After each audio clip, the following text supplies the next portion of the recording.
Bonjour et bienvenue dans cette première sadhana du chien tête en bas. Le chien tête en bas, c'est une posture inversée, c'est-à-dire que le cœur est au-dessus de la tête est en dessous du cœur, donc ce qui va venir oxygéner davantage les cellules du cerveau. Ça va venir détendre le diaphragme, ça renforce le dos, la ceinture scapulaire des épaules, et ça vient étirer aussi le dos. Ça vient étirer tout l'arrière des jambes. Donc ça améliore la concentration et puis la respiration par la suite. C'est une posture assez inévitable parce qu'elle sert autant de transition entre deux postures, parce qu'on a un bon écart entre les mains et les pieds, mais aussi c'est une posture à part entière qui a énormément de bienfaits et je vous assure qu'une fois que vous l'aurez comprise, vous l'aurez adoptée. Alors, on va commencer directement dans le vif du sujet. Donc, les sadhanas, c'est des pratiques que je vous propose de 10 à 20 minutes qui peuvent être indépendantes ou qui peuvent être rattachées à votre pratique personnelle. Donc, on y va directement. On commence à quatre pattes. Les mains sous les épaules, les genoux sous les hanches. Et on inspire, on va commencer à basculer le bassin, on voyez les ischions vers le plafond, et puis on fait remonter la cambrure jusqu'en haut du dos, on regarde face à soi, pas besoin de surélever trop le menton. Inspiration, et puis expire, ça part du bassin, on rétroverse le bassin, et on vient regarder ensuite le nombril, on repousse le sol avec les deux mains. Inspiration, dos creux, on commence par le bassin, on fait remonter la vague de cambrure. Jusqu'en haut, on sort la tête des épaules, expiration dans le sens inverse. Inspire, grande ouverture. Expiration, dos.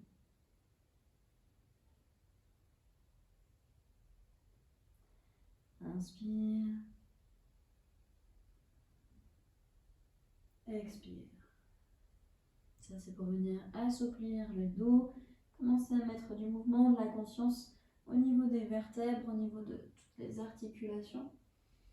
Puis on va faire remettez le dos plat. Puis on va faire des cercles avec le buste.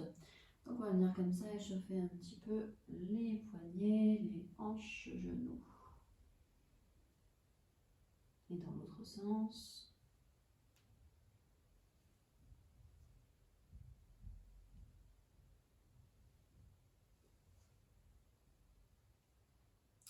Et on revient.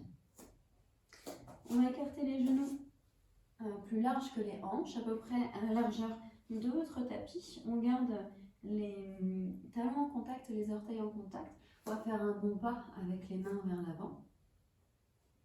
On va envoyer les fesses loin vers l'arrière. On vient étirer le dos.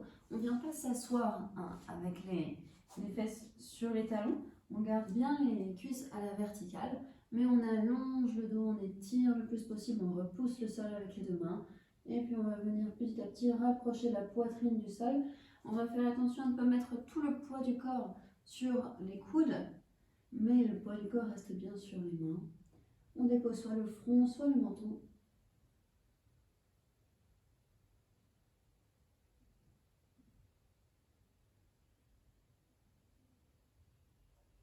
Rotation externe des épaules. On essaie toujours d'allonger le dos, envoyer les fesses vers l'arrière.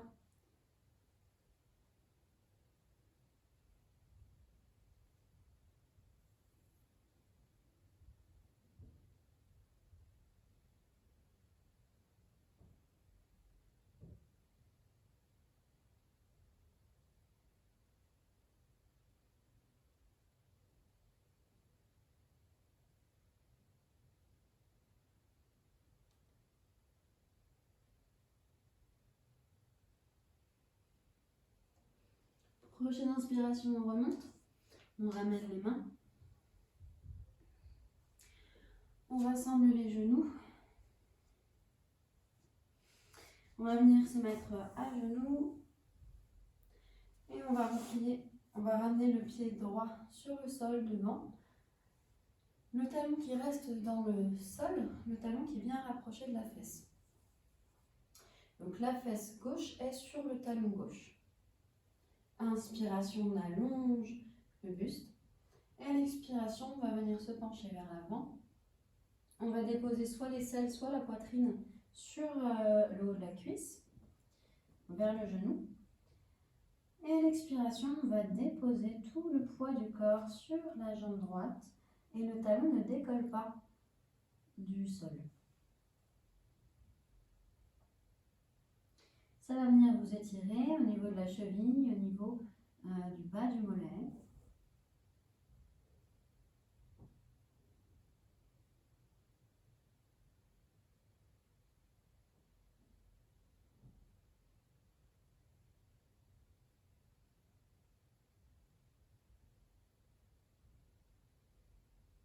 Et chaque expiration, on essaie de déposer un petit peu plus le poids du corps sur le sol.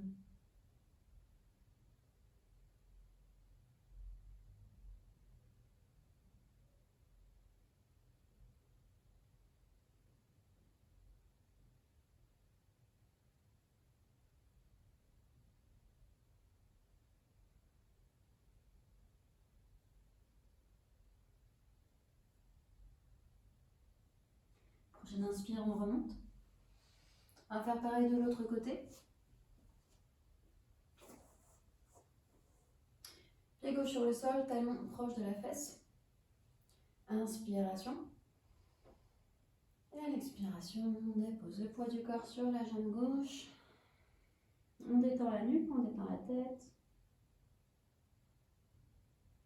Le talon reste bien au sol et on anime l'étirement avec des respirations profondes.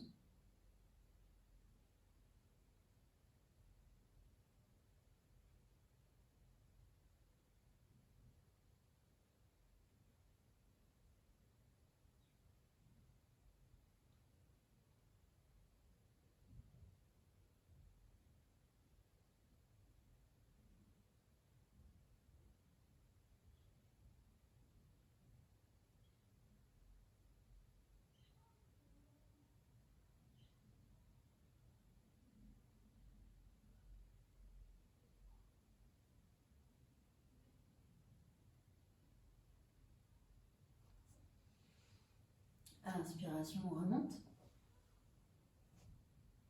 On revient à quatre pattes. Mains sous les épaules, genoux sous les hanches.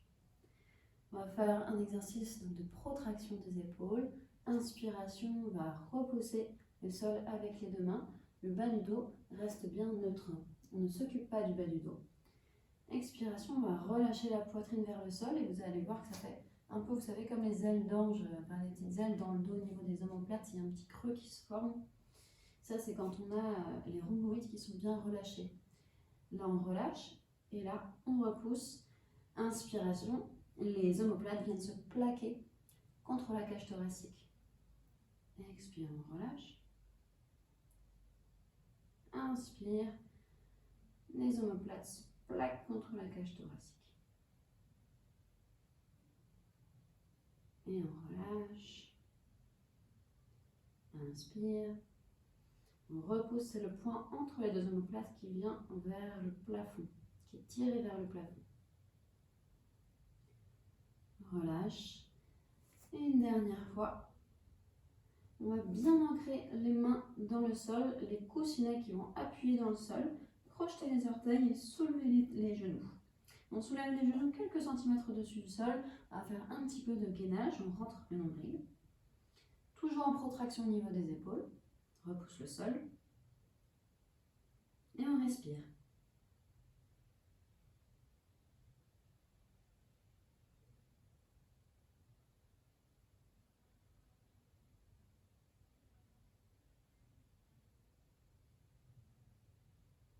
Une fois qu'on est bien comme ça, là, qu'on est un peu gainé, on va garder les jambes bien pliées, les talons bien hauts, et on va rapprocher le ventre des cuisses. On va coller le ventre aux cuisses. On va allonger le dos le plus possible, envoyer les fesses loin vers l'arrière.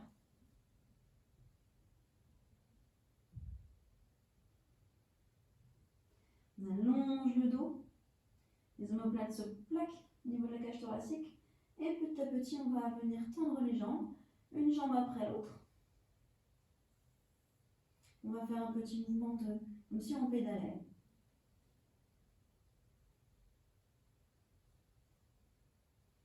Et puis on va rester en statique. Voici le chien tête en bas.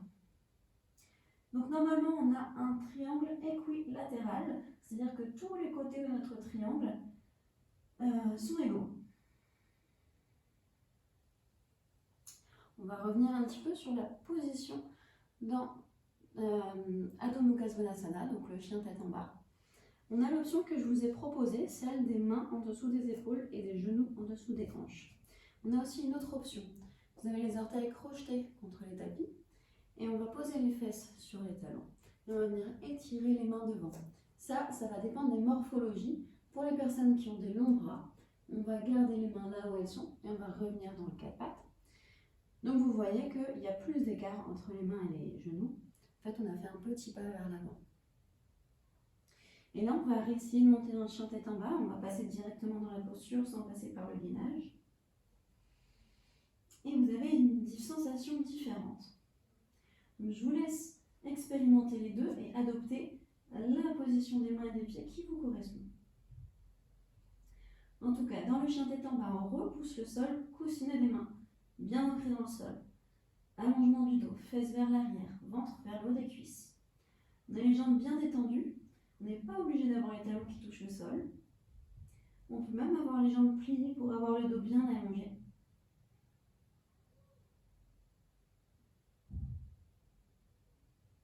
Dans cette position, vous pouvez soit la garder en statique, soit vous pouvez faire des petits mouvements comme tout à l'heure où on pédale.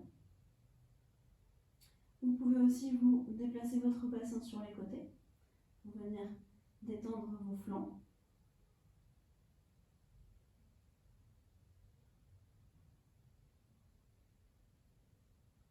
On peut voir quelques variantes aussi. On a le chien à trois pattes. On va lever une jambe, orteil qui fixe le sol, et on pousse sur les mains toujours pour allonger. On fait pareil de l'autre côté. Orteils qui sont vers le sol. Ça nous permet d'avoir le bassin qui reste à peu près dans l'axe. Et on repose. Une autre variante, ça va être, on va attraper l'extérieur de la cheville droite, par exemple, avec la main gauche. On va regarder sous l'aisselle. On fait une torsion. On va faire pareil de l'autre côté.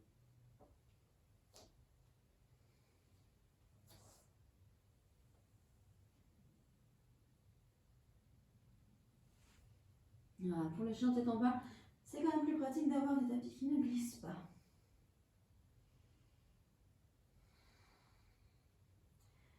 Puis vous pouvez déposer vos genoux sur le sol, déposer vos fesses sur les talons. Vous mettre dans la posture de l'enfant ou toute autre posture qui vous détend avec les bras qui sont le long du corps.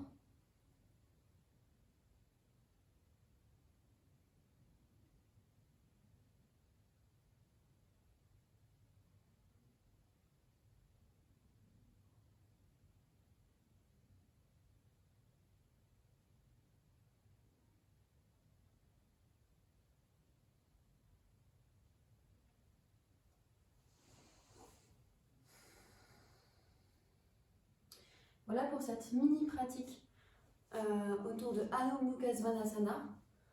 Donc la posture du chien tête en bas, Adho en bas, Mukha le visage, la face, le museau, Adho Mukha Svana le chien, Asana la posture.